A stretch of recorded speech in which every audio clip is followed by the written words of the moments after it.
Olá, olá, Dr. João Henrique da Escola dos Pensamentos e da Renovate Medicina e do Profissão Felicidade. Eu tenho o maior orgulho de dizer que a minha profissão é felicidade. Você já ouviu um médico falar que a profissão dele é felicidade? Acredito que não.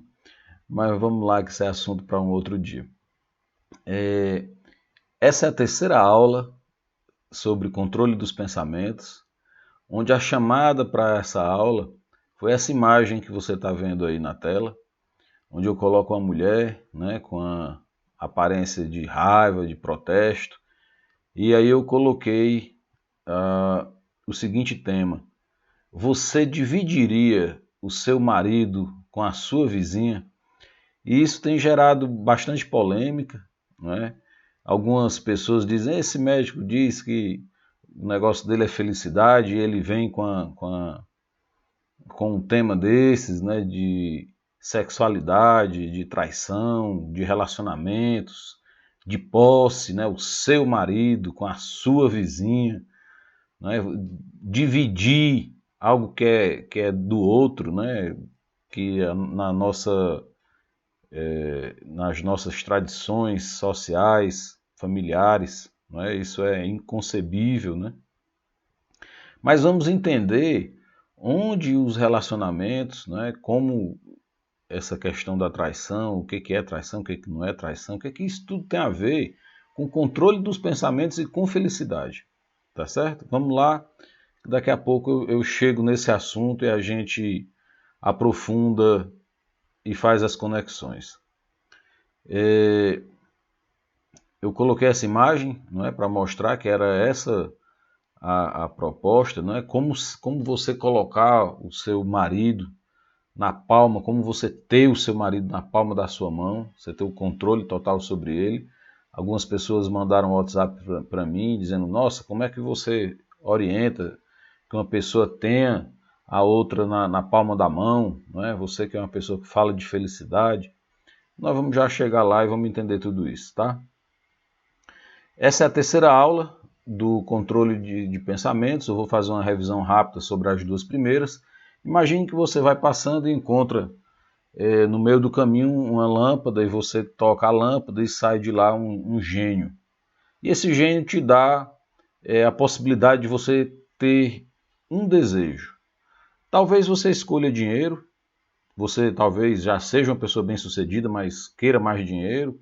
Talvez você já seja uma pessoa alegre, mas peça por mais relacionamentos, por mais intimidade na sua vida, com as pessoas que você ama. Talvez você peça até uma boa noite de sono. Talvez como eu, no meu início de profissão, você trabalha dando plantões. Não é? As mulheres nós temos muitas enfermeiras, muitos profissionais da área de saúde que trabalham à noite, muitos policiais, não é? Militares, bombeiros que estão à noite trabalhando. Talvez o que eles peçam a esse gênio seja uma noite de sono bem dormida. Talvez você seja uma pessoa que já se alimente bem e que você peça a esse gênio para continuar essas escolhas alimentares saudáveis. Talvez você seja uma pessoa já bem-sucedida e que peça a esse gênio para continuar no topo do mundo, ou então que você peça a esse gênio para ficar cada vez mais bem posicionado no ranking mundial da sua área de trabalho. Ou talvez ainda você peça aquele casamento, peça aquela pessoa amada em casamento. Talvez você peça ao gênio para manter a boa forma física, a flexibilidade, a juventude. Ou ainda um tempo para meditar, conhecer belas paisagens, né? Um contato com a natureza, manter uma boa silhueta. Ou talvez você não esteja tão bem assim na vida, não é? Esteja com problemas, e aí você peça a esse gênio para te dar liberdade financeira, você peça ao gênio para pagar suas contas. Ou você peça para eliminar aquela gordurinha localizada, né? Aquele excesso de peso, que normalmente está associado à diabetes, à pressão alta, à baixa autoestima, à depressão, à ansiedade, a várias doenças, né? O excesso de peso está associado. ou que você peça para tirar o peso de tanto problema que você tem na sua mente, o mundo pesando em cima de você, com muitas responsabilidades. Talvez você peça para se libertar de tudo isso. Talvez você peça ainda para se aliviar das dores crônicas, enxaqueca, fibromialgia, né, cada vez mais comum. Ou que você peça para simplesmente sair da solidão, ou que melhore a depressão, o seu sofrimento mental, ou ainda que você encontre uma saída, não é, para o labirinto que você deu significado ao longo da vida, em que você acha que se encontra. Não interessa qual seja a sua intenção, ou melhorar ainda mais, prosperar ainda mais na sua vida, ou alívio de sofrimento. Não interessa qual a intenção, o controle dos pensamentos pode ser útil em ambas as intenções, tanto para eu melhorar a minha vida, como para eu aliviar o sofrimento se a minha vida não estiver tão boa. De qualquer forma, eu tenho um grande conselho para você. O meu conselho é que você aprenda a controlar os pensamentos. Durante as aulas, você vai ter uma introdução a esse controle dos pensamentos e oportunidades para você aprofundar o controle dos pensamentos, mas que esse controle dos pensamentos ele tem uma finalidade, um propósito, a sua felicidade. Essa é a minha orientação. Aprender a controlar os pensamentos para a sua felicidade. A felicidade é um dos recursos, é um dos únicos recursos que quanto mais eu compartilho, mais eu multiplico. Então, de uma forma sábia, eu aprendo a controlar os meus pensamentos, me torno feliz e eu prolifero, eu multiplico essa felicidade. Talvez agora comece a fazer sentido para você como ter qualquer pessoa na palma da sua mão. Já está começando a clarear como a felicidade, como o controle dos pensamentos pode te ajudar na felicidade e como você pode, que a gente já pode começar a substituir essa expressão de ter a pessoa na palma da mão por uma expressão de atrair, você com a energia positiva, atrair pessoas também com boa energia. Olha só que a gente está começando a mudar a expressão, né? No lugar de ter a pessoa na palma da mão, agora a gente está trazendo a expressão de atrair, já que você está usando o seu controle dos pensamentos para você se tornar cada vez mais feliz, você atrair pessoas também felizes, também positivas para começar um relacionamento. Olha como a coisa pode ser usada dessa forma. E essa porta com esse cadeado aí, ela tem uma intenção. Não é? A gente está falando de felicidade e controle dos pensamentos, mas a maior parte das pessoas, elas estão com essas portas para a felicidade, para o controle dos pensamentos, para relacionamentos saudáveis, elas estão com essas portas fechadas. Talvez pelo processo educativo, talvez por frustrações na vida amorosa. Não interessa, mas se essa pessoa estiver com esse cadeado fechado, ela está se limitando, está limitando as possibilidades dela de encontrar, de praticar essa felicidade.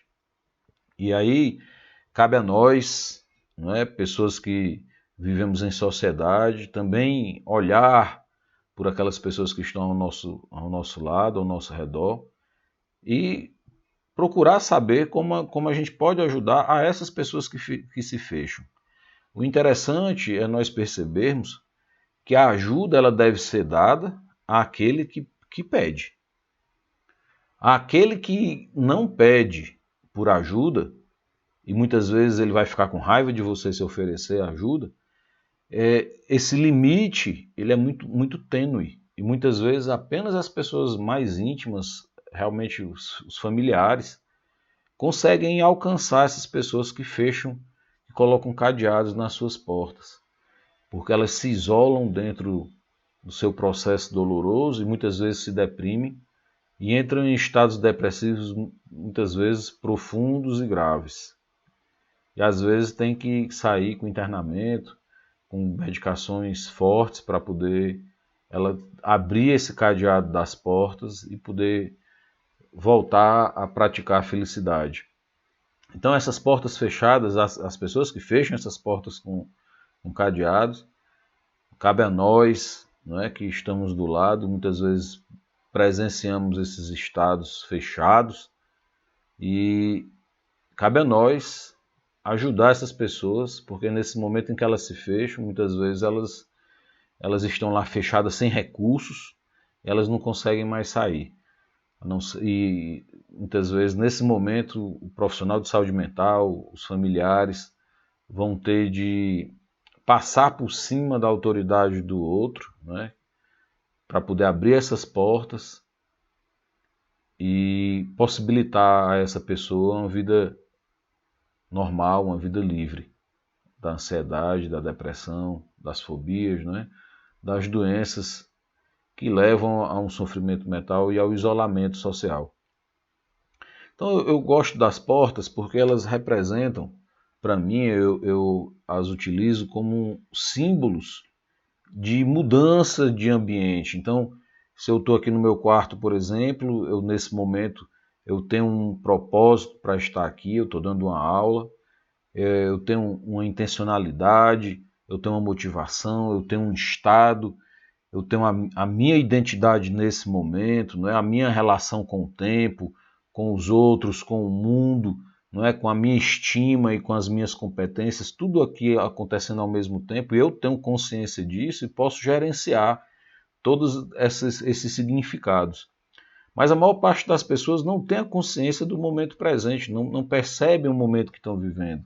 A maior parte das pessoas não conseguem perceber que são elas próprias as responsáveis pelo que pensam, pelo que sentem, pelo que acreditam, pelo que fazem, mas nada de errado com isso, a aula é para isso, né? Inclusive nós estamos com essa intenção de ensinar a você o controle dos pensamentos para que você possa programar o seu propósito de vida, a sua intencionalidade, a sua motivação, a sua identidade, gerenciando o estado, o significado que você vai dar ao que está acontecendo, o significado dos seus relacionamentos com os outros, com o mundo, com as suas competências, com o tempo e com a estima.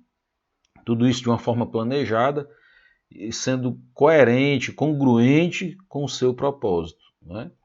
Então as portas elas nos possibilitam a mudança de ambiente e assim a mudança disso tudo.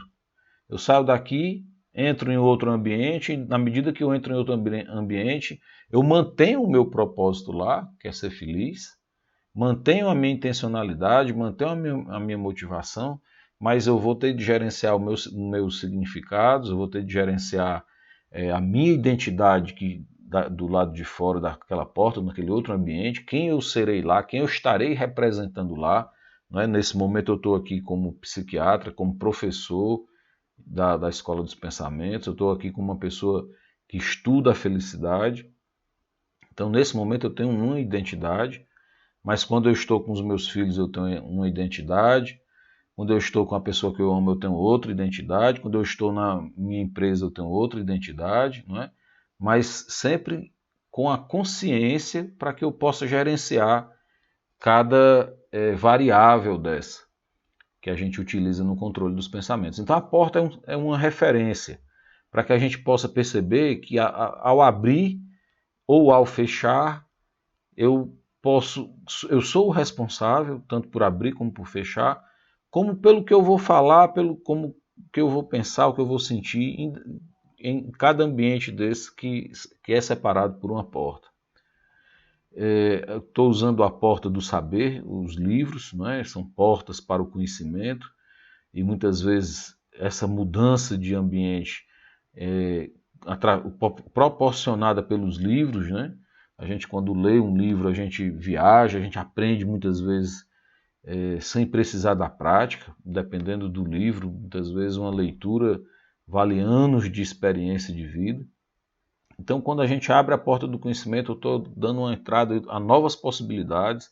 Por isso que eu gosto das portas, né? Porque elas nos possibilitam mudanças, entrada para mudanças. Mas às vezes essas portas são muito grandes, são pesadas, e a gente humildemente pede ajuda das pessoas que estão ao nosso redor. E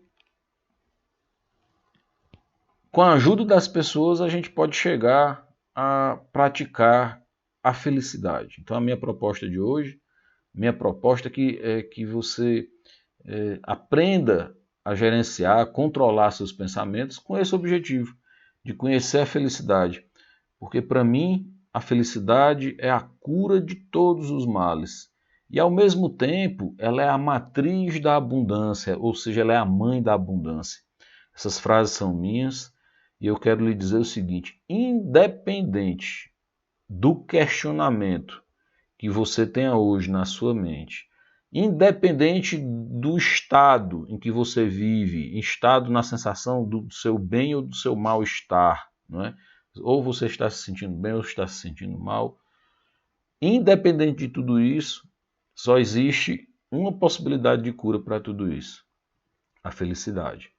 E essa felicidade você pode chamar de Deus, você pode chamar de religião, você pode chamar, o nome não interessa, mas a perspectiva de perceber a felicidade, de praticar a felicidade, de estar diante dela, de aprender a trazer a felicidade para o seu estado no momento em que você quiser, ela possibilita não só a cura de todos os males, mas ela possibilita a vida em abundância. Então, se aquela necessidade de ter uma pessoa perto de você, que agora a gente troca essa necessidade de ter essa pessoa perto de você, na palma da sua mão, pela necessidade de você ser íntimo, um praticante da felicidade. E não tenha dúvidas, à medida que essa felicidade for passando a fazer parte da sua vida verdadeiramente, as pessoas que têm a mesma energia de você, elas vão começar a se aproximar de você. Então, se você desenvolver uma boa energia através da prática da felicidade, não tenha dúvidas que pessoas felizes, pessoas alegres, positivas, vão estar perto de você no seu dia a dia. Se você está precisando de dinheiro, você não deve procurar o dinheiro para colocar o dinheiro na palma da sua mão ou no seu bolso. O mais interessante é que você aprenda e pratique a felicidade, porque certamente a abundância fará parte da sua vida. O dinheiro que você precisa estará lá. Então, não tenha dúvida, né? Se você precisa de um parceiro na sua vida, de uma pessoa para estar próxima a você, no lugar da gente ter a ideia de trazer para a palma da mão, o que dá a ideia de controle daquela pessoa, o que nós deveríamos, o que nós devemos, o que nós vamos fazer ao longo da vida, em que você estiver escutando ou vendo meus áudios e vídeos, o que vai acontecer é que você vai aprender a usar o controle dos pensamentos para tornar-se uma pessoa feliz. E são inúmeras as ferramentas que nós usamos nesse controle dos pensamentos. A meditação, a programação neurolinguística, a terapia cognitivo-comportamental, a hipnose. Nós usamos uma série de ferramentas para que você traga a felicidade para o dia a dia e aprenda como o seu cérebro funciona, para que você possa se gerenciar e ser o responsável pela sua felicidade. Isso que nós vamos te ensinar ao longo de todas as aulas, ao longo dos cursos de aprofundamento da felicidade. Mas de onde vêm os pensamentos? Não é? Nós terminamos a revisão da aula 1, estamos entrando na aula 2. Os pensamentos, eu usei uma comparação de que dentro de nós, dentro da nossa cabecinha, é como se nós tivéssemos uma casa, não é? Nós recebêssemos um ambiente como esse, e esse ambiente ele viesse sem decoração, sem acabamento, não é? Mas à medida em que a gente vai vivendo, principalmente nos primeiros anos de vida, os nossos familiares vão fazendo essa decoração por nós. O que é que eu quero dizer com isso? Os primeiros anos de vida, de desenvolvimento de uma criança são fundamentais para que as crenças, para aquilo que aquela criança acredite, as possibilidades que ela passa até ao longo da vida, elas vão sendo formadas, né, decoradas, esse ambiente cerebral vai sendo decorado com possibilidades, com crenças colocadas aí pelas pessoas responsáveis pela nossa criação. Não é? Seja você criado pelo pai, pela mãe, pelos avós, pelos vizinhos, não interessa por onde você se desenvolveu, aquelas pessoas que passaram pela sua infância foram as pessoas responsáveis por colocar dentro da sua cabeça tudo aquilo que você acredita, ou seja, foram elas que decoraram o seu ambiente, acabaram, né? Fizeram os acabamentos, a arquitetura que você tem hoje, de tudo que você pensa, vem das crenças formadas principalmente na sua primeira infância. Não é? E depois, claro que à medida que você vai formando a sua personalidade, você vai colocando mais acabamentos, mais móveis nesse seu cérebro e os seus pensamentos vão ficando de acordo com aquilo que você passa a acreditar ao longo da sua formação. Daí a importância dos primeiros anos de vida, de uma família estável, de uma família equilibrada. Não é? Lembrando que família estável, família equilibrada, eu falo do zelo e do cuidado que o pai e a mãe, que é necessário que o pai e a mãe tenham pelos filhos. Não é? Não necessariamente pai e mãe do mesmo sexo, não necessariamente pai e mãe morando juntos, não necessariamente... até porque hoje os conceitos de família estão cada dia mais modernizados, não é? Mais adaptados à nova realidade, e o que interessa no fim das contas é como essa criança está sendo educada, quais são os valores que estão sendo colocados nessa arquitetura familiar. E aí, de repente, você tem lá o seu ambiente formado, né? Naquele ambiente, seus pais se amam, estão lá namorando, e de repente vem um novo ser, que eu vou chamar de você. Imagina que você, não é, nasceu nesse ambiente, está aí alimentado, tirando o seu soninho, uma temperatura agradável, do lado do companheiro aqui, do ursinho, né, foi alimentado e está aí todo sendo zelado, né, provavelmente amado. Isso tudo são probabilidades. Imagine que tudo isso está acontecendo com você e você vai crescendo e você está vendo acompanhado dos pais, né? Você está feliz. E isso não quer dizer, por essas imagens, não é, que a vida de você é toda dessa forma, toda harmônica. Não é? No entanto, as probabilidades são bem altas. Não é? Você vê o quarto de você com super-heróis, o Capitão América, o Homem de Ferro, né? Você vê o computador, o quartinho desenhado com boa iluminação.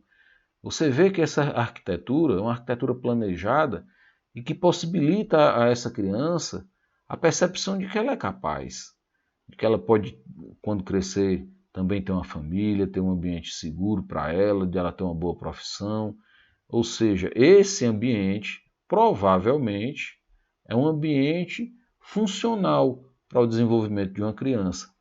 Dessa forma, os pensamentos, os sentimentos, as crenças, os comportamentos que essa criança vai desenvolver ao longo da formação tendem a ser bem mais funcionais do que, por exemplo, uma criação como essa em uma favela.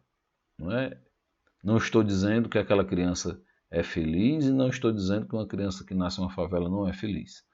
Mas do ponto de vista de possibilidades, não é? Talvez, ao nascer em uma favela, talvez você não acredite que possa vir a ser um dia um desembargador, um juiz, um médico, um profissional que tem, que tem um respeito social elevado. Talvez isso não passe pelas possibilidades dessa criança, principalmente se o ambiente reforçar essa questão de que ela não tem possibilidade de alcançar esses sonhos profissionais. Né? Talvez ela venha de uma família com vários pais, né? Talvez a mãe, para cada filho, tenha um pai diferente.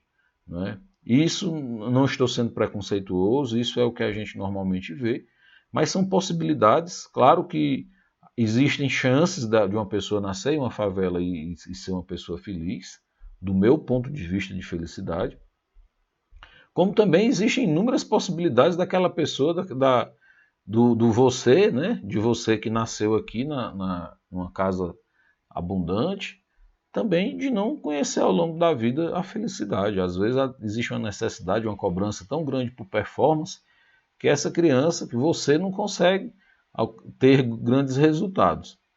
Mas de possibilidades, é muito mais viável, muito mais crível eu acreditar que aquela criança lourinha lá, criada naquela casa, com todo aquele ambiente, ela tenha mais possibilidades do que a criança que viveu, nasceu em uma casa como essa que você está vendo aí. E isso tudo a gente está falando de possibilidades. Mas como tornar esse cérebro mais forte? Como fazer com que a gente possa controlar os pensamentos e ter os resultados satisfatórios em qualquer área da vida? Lembra que a gente começou trazendo para essa chamada, né? Você dividiria o seu marido com a sua vizinha, né? E esse tema é importante, como eu estava falando, tem pessoas que dizem, esse médico está falando de felicidade e agora está falando de dividir o marido com a vizinha e está falando de colocar a pessoa, de ter a pessoa na palma da mão. Bom, eu criei os 13 passos para a felicidade, que são os hábitos que nós usamos para reforçar a própria felicidade, para tornar a felicidade um estilo de vida. E entre todos esses, nós temos aqui o número 12, né, que tem aqui rede de sustentação.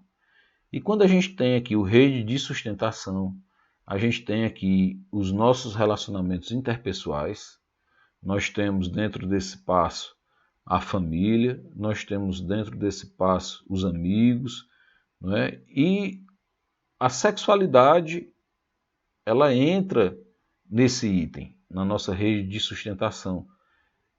Inclusive, ela tá, o item 11, 12 e 13 são a parte espiritual desse espaço.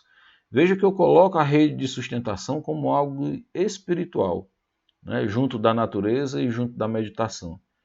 Então, o contato que há com essas outras pessoas, eu coloco aqui como uma questão de espiritualidade, né?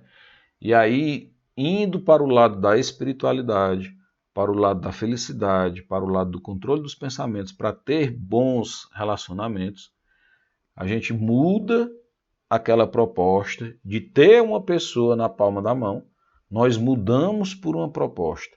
Que tal você aprender a controlar os pensamentos para praticar a felicidade? E aí você, usando os seus pensamentos para ser feliz, modificar a própria energia, as próprias crenças, a própria forma de ver o mundo. E dessa forma você atrair para a sua vida pessoas positivas, pessoas que estão praticando a felicidade. E dessa forma você compartilhar com essa pessoa essa felicidade, não é? E lembra que na chamada, né, no vídeo, eu dizia o seguinte, não é uma questão de filho, não é uma questão de dinheiro, nem é uma questão de sexo, mas é uma questão de autoestima. Então, nessa rede de sustentação, onde a gente fala de relacionamento, a gente traz a possibilidade, não é, do item número 1, onde a gente fala de conhecimento, e eu falo de autoconhecimento. Quando eu trago o autoconhecimento, eu trago a perspectiva de que no meu autoconhecimento eu me desenvolva, me torne uma pessoa feliz, use o meu controle dos pensamentos para praticar a felicidade, e aí o meu autoconhecimento possibilite eu desenvolver uma rede de sustentação harmônica. Né? Então, que eu atraia para perto de mim, sendo uma pessoa feliz, pessoas com a mesma energia, com a mesma sintonia, para que a gente possa compartilhar dessa felicidade. Aqui é uma amostra dos 13 passos para a felicidade. Nós vamos, sempre que puder, aprofundar nesse assunto, não é? E em relação a relacionamentos, eu já trago essa proposta. Veja a flor e o beija-flor. Os dois estão se relacionando, mas em nenhum momento a flor quer o beija-flor para ela, ou vice-versa. Ambos se relacionam num relacionamento harmônico, onde o beija-flor leva o pólen de outras flores para a flor, e a flor dá o néctar para o beija-flor, dá o alimento para o beija-flor, ou seja, é um relacionamento harmônico, onde ambos compartilham recursos, onde a flor necessita do recurso que o beija-flor tem e vice-versa, mas nenhum dos dois quer o outro para si. Né? Eles têm um relacionamento saudável, onde cada um recebe do outro o que precisa, mas nenhum outro quer ter o outro na palma da mão. Compreende?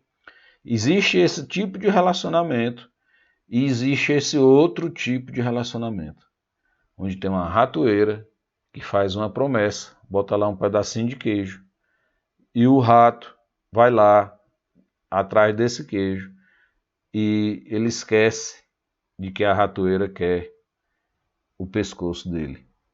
Esse tipo de relacionamento é o relacionamento que 99% das pessoas vivem, onde uma oferece uma coisa, a outra vai lá, pega, mas na realidade a ratoeira quer ter o pescoço do rato. É como se ela quisesse ter o outro na palma da mão. Veja que eu usei na chamada essa perspectiva. Como ter o outro na palma da mão. E por isso causou tanta polêmica, porque no fim das contas é assim que as pessoas vivem. 99% das pessoas se relacionam atrás de ter o outro na palma da mão, atrás de controlar o que o outro faz, o que o outro pensa, a manifestação da identidade de cada um, né, controlada pelo outro. Esse tipo de relacionamento ele está fadado ao fracasso. Esse é o tipo de relacionamento que muitas vezes um tem de morrer para o outro viver. O que você não viu no relacionamento da flor com o beija-flor, porque os dois vão continuar vivos, é uma relação de ganha-ganha, onde os dois prosperam, onde os dois proliferam. Nesse tipo de relacionamento, um morre para dar vida ao outro, né? Infelizmente, 99% dos relacionamentos são dessa forma, não são equilibrados, não são harmônicos, são condicionais. Né? O amor que existe aí é condicionado ao queijo ou ao pescoço. E essa parte que eu estou colocando aqui, ela fica já no finalzinho da nossa apresentação, para que a gente perceba.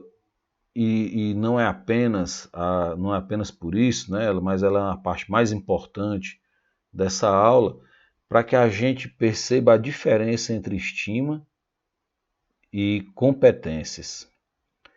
O que é que acontece com o passar da vida? Não é? O fato de eu querer ter o outro na palma da mão, para controlar o outro, tem a ver com o meu mindset, com meus pensamentos de perdas e de ganhos. Né? É como se a maior parte das pessoas vivesse achando que ter o outro na palma da mão é um ganho. E que se o outro sair da palma da mão é uma perda. E ela baseia, a maior parte das pessoas, baseia a vida em competências, certo? Mas as competências, elas são aqui representadas por essa curva. Você está vendo aqui?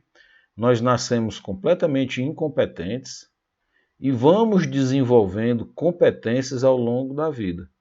E em um determinado momento da vida, essas competências vão diminuindo. São naturais que as competências da gente diminuam ao longo do nosso processo de envelhecimento. Né? Algumas competências vão diminuir, embora outras até aumentem. Mas eu estou aqui trazendo a perspectiva da estima, do amor próprio, né? do autoconhecimento, onde as experiências da minha vida elas se apresentam em forma de aprendizados. eu não preciso dar a elas o significado de perda ou de ganho. Quando nós damos esses significados aos nossos relacionamentos, às nossas competências, é aqui onde a gente sofre. Porque a gente vive de uma forma muitas vezes eufórica ou de outra forma depressiva. Na hora que eu ganho eu fico eufórico, na hora que eu perco eu me afundo, né? A pessoa que desenvolve a estima, ela aprende que o mais importante na vida são as lições tiradas, as formas com as quais aquela experiência foi apresentada a mim e as lições que eu tirei, os aprendizados que eu tive com a experiência. Então, tudo que se apresenta a mim, eu acabo sendo grato, certo? A minha gratidão me permite desenvolver a minha estima, porque o que acontece para mim, eu encaro como aprendizado. Dessa forma, quando eu baseio a minha vida nessa estima, eu levo uma vida estável, porque do ponto de vista de acreditar quem eu sou, esse valor está associado à minha estima. Então eu não deixo de ser a pessoa que eu sou por causa dos eventos que acontecem. Porque eu acredito que esses eventos são aprendizados e que eu dou a eles a minha gratidão, independente de que do ponto de vista de competência haja ali uma perda ou um ganho, certo? Então, o que acontece na minha vida, eu encaro como aprendizado, eu sou grato e isso tem a ver com a minha estima, porque eu aprendi que o meu valor é dado por mim. O valor que eu tenho e o amor que eu tenho por mim ele é incondicional, independente do meu resultado nas minhas competências serem favoráveis ou não. Quando a gente aprende a viver dessa forma, não é? Onde a estima é a base do que eu sinto, do que eu sou, do que eu faço, não é? Eu tenho a crença de que eu sou capaz de aprender qualquer coisa, porque eu me amo. Eu tenho uma estima elevada, autoestima elevada, o que me possibilita aprender qualquer coisa ou contratar a competência que eu precise. Vou te dar uma dica aqui de ouro, não é? Que muitas vezes você passa a vida toda e não aprende. Qualquer sentimento diferente de gratidão, certo? Ele não tem a ver com estima, ele tem a ver com competências. Quando eu me amo o suficiente, o que acontece chega a mim como forma de aprendizado e eu sou grato por aquilo, independente de que o resultado seja considerado uma perda ou um ganho do ponto de vista de competências. Quando eu me sinto diferente do estado de gratidão, que para mim é a maior manifestação do amor, eu estou me associando a competências, certo? Vamos a exemplos práticos. Digamos que eu esteja empregado e busque uma empresa uma promoção.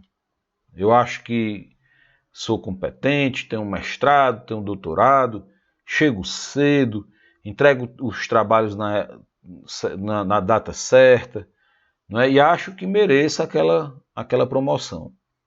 Mas no dia do resultado da promoção, eu não recebo, não fui agraciado com a promoção e aquilo me gera um sofrimento horrível, dias de insônia, dias depressivos, sem me alimentar adequadamente. Ou seja, eu estou me sentindo mal. E essa sensação de estar se sentindo mal, ela tem a ver com a minha percepção de que eu sou aquilo que tenho competência. Eu sou o resultado das minhas competências. Isso é um grande equívoco que gera as sensações de sofrimento, né? Então, o resultado foi considerado desagradável para mim, eu achei que foi uma perda e vou me sentir mal durante dias porque eu acredito que a minha identidade é igual à minha competência. Se eu não fui promovido, é porque eu não sou uma pessoa boa o suficiente. A pessoa que está lá fazendo tudo isso, mas que quando recebeu o resultado, ela soube encarar e perceber, ela soube ser grata e soube perceber, ela realmente, por mais que eu tenha trabalhado, por mais que eu seja um bom funcionário, há funcionários mais antigos, que são tão bons quanto eu vou continuar o meu processo de aprendizado e quem sabe um dia eu consiga me tornar, receber essa promoção aqui ou em outra empresa onde eu for reconhecido no tempo adequado, quando eu tiver desenvolvido as competências adequadas para isso. Mas a minha estima se mantém inabalável, pelo fato de eu perceber e desenvolver todos os dias amor próprio, de dar para mim amor próprio. Esse fato de dar para mim o amor próprio gera a possibilidade de eu ter, de ser grato e de perceber o aprendizado. Uma das formas que eu utilizo para fazer isso no meu dia a dia é usando a meditação, em que eu digo para mim uma série de frases e eu concluo dizendo: eu escolho você, João. Não é? Então, todos os dias eu escolho a mim, em primeiro lugar, para que eu possa ter a autoestima, o amor dado a mim, para que eu possa me relacionar com os demais sem estar julgando ou estar atrás de perceber o meu valor por causa de competências, certo? E isso eu desenvolvo no dia a dia, ao longo da vida. Uma das principais ferramentas é a meditação. Eu escolho você. Que ao longo da vida, ao longo dos dias que nós fomos passando juntos, você com certeza irá conhecer essa meditação. Bem, então, uma das formas de você atrair essas pessoas para o seu lado é desenvolvendo a sua autoestima, com a sensação de gratidão pelo que acontece ao longo da sua vida, percebendo que competências vão e vêm, elas não vão dizer quem é você, não é? E que você passe a enxergar dessa forma os resultados da vida como aprendizados. Então, para que você tenha esse homem na palma da sua mão, que tal você substituir esse homem por você? Que tal você se colocar na palma da sua mão? Ou seja, que tal você se conhecer? Que tal você buscar o autoempoderamento, a autorresponsabilidade, o amor próprio, né? Para que você saiba que você é um ser divino, uma produção única, com inúmeros recursos, e que essa competência, essa autoestima te possibilite, com amor próprio, você desenvolver a competência que você precisa para que você chegue aos resultados do seu dia a dia. Com muita gratidão, tendo a compreensão de que o amor incondicional é dado a você, em primeira mão, para que você possa desenvolver a sua espiritualidade, desenvolver a sua autoestima e, naturalmente, ter próximo a você pessoas com a mesma energia, pessoas que vão, da mesma forma que o beija-flor e a flor, vão trocar o que tem de bons recursos e vão ter uma vida harmônica. E aí, quem sabe, com certeza, alguns homens, alguns meninos vão estar perto dessa grande mulher. Então, eu concluo a aula de hoje com a mensagem de que se você quer ser uma grande mulher cercada por homens, por bons relacionamentos, por pessoas que vão desejar estar ao seu lado, o segredo é desenvolver o controle dos pensamentos para que você se torne uma pessoa cada dia mais feliz, desenvolva a sua autoestima, o seu amor incondicional, para que você aprenda que tudo na vida são lições em que a gente pode, a cada dia que passa, se tornar um ser humano melhor em comparação com você mesmo, não com os outros, não com as outras mulheres, não com os outros profissionais, mas que você perceba que, no fim das contas, o lugar que cabe na palma da sua mão é o seu próprio lugar para que você alimente o seu amor próprio. Ok? Beijo no coração. A gente se vê na próxima aula, onde o controle dos pensamentos vai estar cada dia mais próximo da tua vida, para que você seja uma pessoa feliz e conquiste tudo que uma pessoa feliz pode conquistar. Lembrando que felicidade é a cura de todos os males e a mãe da abundância. Beijo no coração, te vejo na próxima aula, te vejo na Escola dos Pensamentos, te vejo no Profissão Felicidade.